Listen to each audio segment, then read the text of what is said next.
Hey everybody, I'm the guy that's been addicted to Giorno's theme for the past month, and this will be a new series of mine that's going into powerscaling the Fate series characters to accurately describe how powerful they are. What I've seen very often is that most people have a really bad method of scaling Fate, as they either have a Dragon Ball Z-like mentality of the characters with the bigger booms always wins, when that most certainly isn't the case within the verse. In fact, most characters in the Fate series are planetary or lower, to be honest, with most not even cracking the mountain level range. It is their abilities that generally makes up a fight as well as skill. So I'm not going to just get things such as large explosions and the like when scaling a character. I will be compiling almost all of their strengths and weaknesses and then determining what their best abilities are, as well as their attack potency, speed, durability, and main hacks are. Now, with all of that out of the way, the first character I will be taking a look at is my personal favorite character in all of the Fate series, the King of Heroes himself, Gilgamesh. Now, Gilgamesh is a character that is extremely volatile in terms of the way I see people scaling him, as some people really heavily downplay him, some wank him to no end, and others acknowledge how powerful he is, but say he just loses to everyone because of personality. So I thought I'd scale Gilgamesh first, not only because he's my favorite character, but also because I feel like he needs it to be done just in general. Firstly, I'm going to preface this video by saying one thing. Other than official statements, I will largely be ignoring the Moon Cell games, that being Fate Extra, CCC, and the Extella games. This is because the Moon Cell games are pretty much entirely different from the main series, and their feats and ridiculous abilities are drastic outliers that cause massive wank of all of the characters in there. If I feel the need, I will do a separate scale of the Moon Cell characters, but for any character that I scale that has been in the Moon Cell games, such as Gilgamesh, Karna, Arjuna, etc., I'll be only using the official statements to scale them. Now, on to Gilgamesh himself. I'll start with the main thing people always use to say Gilgamesh loses to basically every character ever, be it in other verses or the Nasuverse, and that thing is his personality. Gilgamesh is a character that is extremely arrogant, not considering his opponents on equal terms with him. He will often get extremely agitated and heavily pissed off if his enemies even look at him, such as in Fate Zero, but unless he gets angry, he usually will not even want to fight anyone, thinking that would taint the treasures he used on them. In fact, in Fate Strange Fake, he almost drank the potion of youth to turn himself into his child self, just to not display his full power, until he sensed that Enkidu was summoned. So yes, the character is extremely arrogant, but to say he loses to most characters because of that is just not doing the character the justice that he deserves. In Fate Complete Material 3, it says that because he has absolute self-confidence, he is able to calmly show himself before his opponents. However, depending on his mood, he was also fine with scoring kills by raining noble phantasms behind the enemy's back. The will of the king cannot simply be gauged by the concept of tactic. It clearly says here that Gilgamesh is able to calmly show himself before his enemies, as long as he considers it a fight that is his own, as well as considering someone his enemy, that he will simply defeat them as calmly as possible. This was shown in Fate Stay Night's Fate route when he fights Saber quite calmly, as well as in Unlimited Blade Works against Berserker and against Iskander in Fate Zero. Even against 100 Faces, he wasn't restricting himself to, well, I'm arrogant so I'm going to let you beat me, or something along those lines. He absolutely annihilated her, him, them, whatever. 100 Faces is weird. Anyways, it is also shown through the complete material that Gilgamesh isn't only going to just calmly yawn and rain down a few weapons from the Gate of Babylon or anything like that. Depending on his mood, he could just use underhanded tactics, such as when he was pretty much abusing the fact that Berserker was protecting Iliad in order to kill him. The only arrogance argument that actually works against Gilgamesh is with him pulling out Ea, but in most fights he wouldn't even need it to beat his opponent. Gil thinks that there needs to be a worthy battle to use Ea, or a situation dire enough to warrant pulling it out.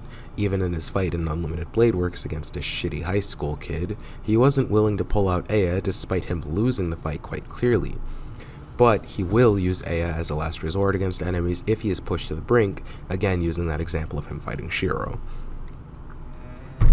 Now off of the arrogance topic and onto the main scale. Gilgamesh is described as the strongest character in both Fate Zero and in Fate Stay Night in the Fate Zero material, and that he could have won the war in a single day if he really wanted to. Now it isn't really clear if it's talking about Fate Stay Night's war or Fate Zero's, but since he technically wasn't a summoned servant in the war of Fate Stay Night and this is Fate Zero material, I'll just say that he could have won the Fate Zero war in a single day if he wanted.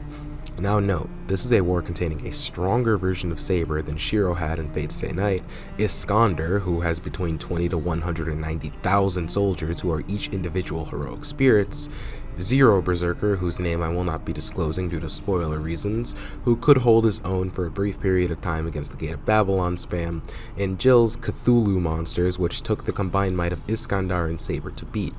Deermood and 100 Faces are kind of chumps compared to Gilgamesh, and I'm not going to lie about that, but overall the cast in Fate Zero are way more powerful than the cast in Fate's Day Night. Also, in that same material, it clearly states that Gilgamesh got plotted to death in Fate's Day Night, so his losses on all three routes should be taken with a grain of salt on scaling the character. So, as he is the strongest character in both Fate's Day Night and Zero, this would put him above Rin and Kuretsugu's Saber, as well as above Berserker, but we already saw what he did to Berserker anyways. So for physical strength, Gilgamesh isn't really anything of a beast physically speaking, however it should be noted that he was directly compared to Berserker and Saber by Shiro, and all heroic spirits are superhuman by nature. He has fought Saber one-on-one, but it was very clear that if Berserker got his hands on Gilgamesh that he was probably going to rip him in half, and I mean, if you want to say that Gilgamesh is more physically imposing than Berserker, yeah, sure, okay. And while I generally hate to use parameters of servants when scaling them because they are very finicky, it should be noted that he has a strength parameter of B, which is the same as Saber when she had Shiro as her master. So this comparison in strength to Saber is relatively fair, especially since she has fought him one-on-one before. So I think it's reasonable to assume that in terms of physical strength, he should be comparable to Saber at least in Stay Night, but the issue is that Saber also doesn't really have any physical feats under Shiro. In Zero, she has a couple of feats, such as flipping a truck and throwing a gigantic stone slab that weighs several tons, so do with that what you will, but in Stay Night under Shiro, her only feat is like stepping on Berserker's sword so hard that he couldn't really pick it back up, and resorted to going into hand-to-hand combat. Overall, however, it isn't really worth it to scale his physical strength since that isn't what Gilgamesh is all about, but for the sake of putting a simple value on it, I'll say that he is comparable to Saber under Shiro. Next we have speed and... oh boy.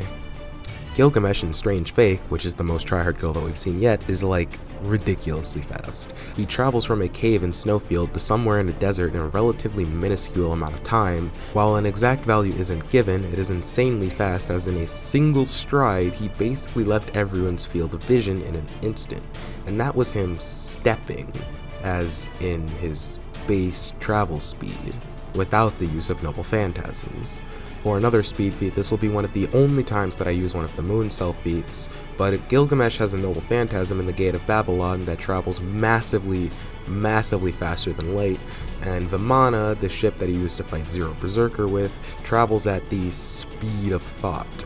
And that is a massive understatement, as in that same sentence, it's stated that he's able to defy the laws of physics, and earlier it's called an arc of light. So whether you want to call it faster than light, light speed, etc., it's very clear that Vimana is pretty damn fast. And it's pretty unclear whether or not Vimana was the noble phantasm that he used to travel massively faster than light in the Moon Cell, but for the sake of argument, let's just say that they're two different things. Saber in Fate Zero could barely react to the Gate of Babylon, failing to avoid 2 of the 3 shots that were fired at her when confronting Gil, and the last one she only barely managed to parry. While there isn't really any Gate of Babylon speed feats written down to my knowledge, they were effective versus Zero Berserker in the Battle in the Sky, as well as being able to be fired like a machine gun. And obviously they were useful against Berserker, but that wasn't necessarily the speed of the Gate of Babylon as much as it was that Berserker was protecting Ilia, and Berserker couldn't move fast enough to protect from omnidirectional attacks from the gates. However, I do think that the most notable feats of speed were the fact that they were useful versus Zero Berserker, and that Kuretsugu's Saber could barely keep up with him.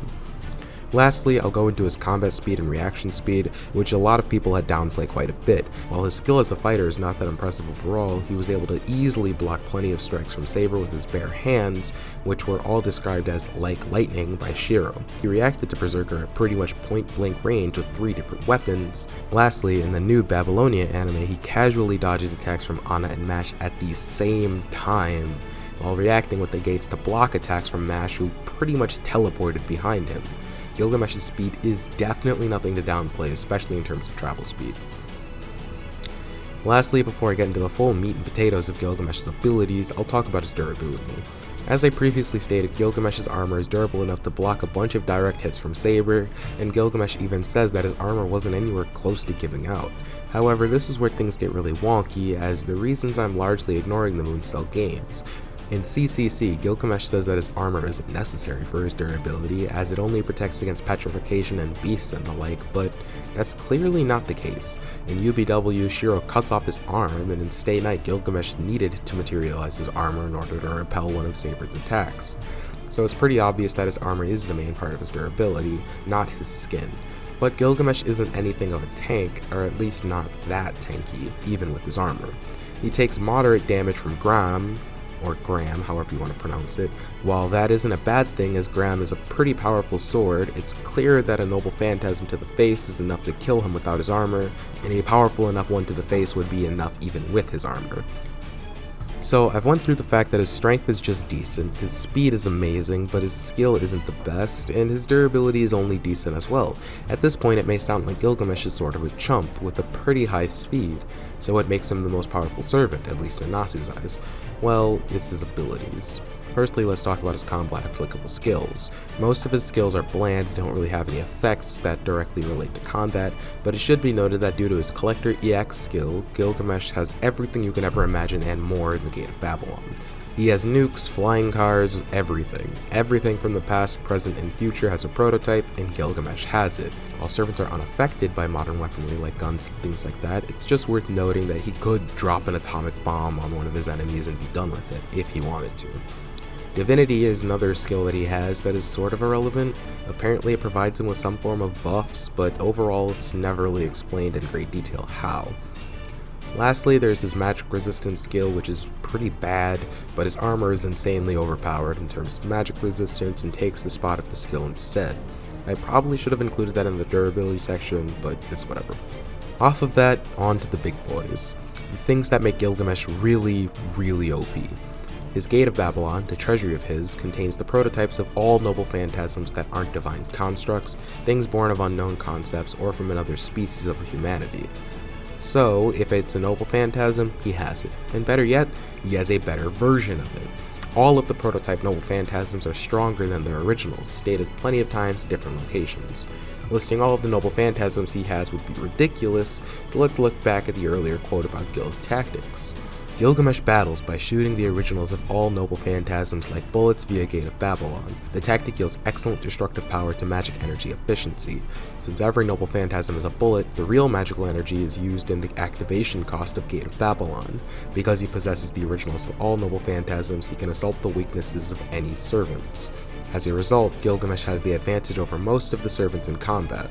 Because he has an absolute self-confidence, he is able to calmly show himself before his opponents. However, depending on mood, he is also fine with scoring kills by raining noble phantasms behind the enemy's back. The will of the king cannot simply be gauged by the concept of tactic. This says it basically right here. Need a dragon-slaying noble phantasm? Use prototype Baldwin. Opponent is immortal? Use Herp. Opponent is attacking from parallel dimensions? Use multi-dimensional refraction protection. The list could go on. The thing that makes him so strong is his ability to hard counter pretty much anyone he fights. Even versus Berserker, Gil used some good old-fashioned blade spam, and once that didn't work, he just spammed different weapons to counter the God Hand. The Gate of Babylon, as I said before, also fires really fast, and he can materialize the gates from pretty much wherever he wants. He can use it to defend, he can use it to attack, he can use it to fly, everything. The gates pretty much makes him unstoppable. If he really wanted, Gilgamesh could just use a bunch of shields around himself and blade spam from a turtle position. The strength of the gates are also really powerful, as two weapons he fired at the Cthulhu monster in Fate Zero were both able to destroy mountains. And they both forced Saber and Iskander to dodge to avoid it, and as you can see, it's very mana efficient. The argument of outlasting Gil in terms of mana is nearly impossible, as not only does the gates not use up much mana to fire out noble phantasms, Gilgamesh himself just has ridiculous amounts of mana. Here's a quote from Mr. Nasu himself. Regardless of if he was incarnated or not, as long as Gilgamesh was materialized under the Grail system, he could not resist the Grail itself, Black Sakura. Also, the incarnated Gilgamesh had an amazing amount of mana. In Sakura route, since she devoured an unexpectedly large amount of mana from Gilgamesh, Sakura, who was barely maintaining herself, buckled like a broken dam. Now note, this is a Gilgamesh who had been incarnated for 10 years, and with a weaker master than he had in the 4th Grail War. In fact, his independent action skill was so high that he didn't need a master at all for those 10 years, even if he were using high scaling attacks. He just needed it to remain incarnated. Theoretically, if the Holy Grail War lasted 10 years and his master were to die, Gil would remain intact. This isn't the only instance of his insane amounts of mana either, however. Gilgamesh was able to use 3 Anu-Melish's in a row while firing off the Gate of Babylon against Enkidu in their fight, and the mana given off their fight alone was able to crystallize the desert they were in into glass. Now, that is ridiculous. I'm not much of a scientist, but a quick Google search says that sand has a melting point of 1700 degrees Celsius. And with a bit of Q equals MC delta T, we can get the amount of energy released. The mass of sand is 1602 kilograms per cubic meter, and the novel says that the crystallized sand was several kilometers in size, so for the sake of argument I'll just use 5, so 5,000 meters. That gives me a weight of over 8 million kilograms of sand, times 1,000 to convert it into grams, gives me 8 billion grams of sand. For specific heat capacity is 840 for sand, and for delta T I'll use an average day's temperature in Nevada of 10.5 degrees Celsius. Now that may seem like a lot of useless numbers in math for a Fate video, but trust me, it's ridiculous. After running all of the numbers, there's a temperature in joules released of 1.135 times 10 to the 16th joules of energy. This is on par with a nuclear bomb, and puts Gilgamesh in the small city level range from simply releasing mana in the fight. Even if you say Gil is only half of that due to Enkidu taking parts in the fight, it is pretty clear that when they said that if they fought in the outskirts of Snowfield, that the fight between Enkidu and Gilgamesh would have wiped Snowfield off the face of the earth. So that was his mana reserves and his Gate of Babylon, but there's still more that Gilgamesh has up his sleeve. His most trusted weapon is Enkidu, the chains of divinity that can bind the gods. These chains increase in power the more divine an opponent is, and were so strong that even Berserker, the monster that he is, got binded by them pretty convincingly. A lot of people say that the chains are not useful at all against people who aren't divine, but that's just blatantly false. It'd be a strong chain to even the likes of Saber, who is relative in strength to Gilgamesh himself, who has no divinity whatsoever.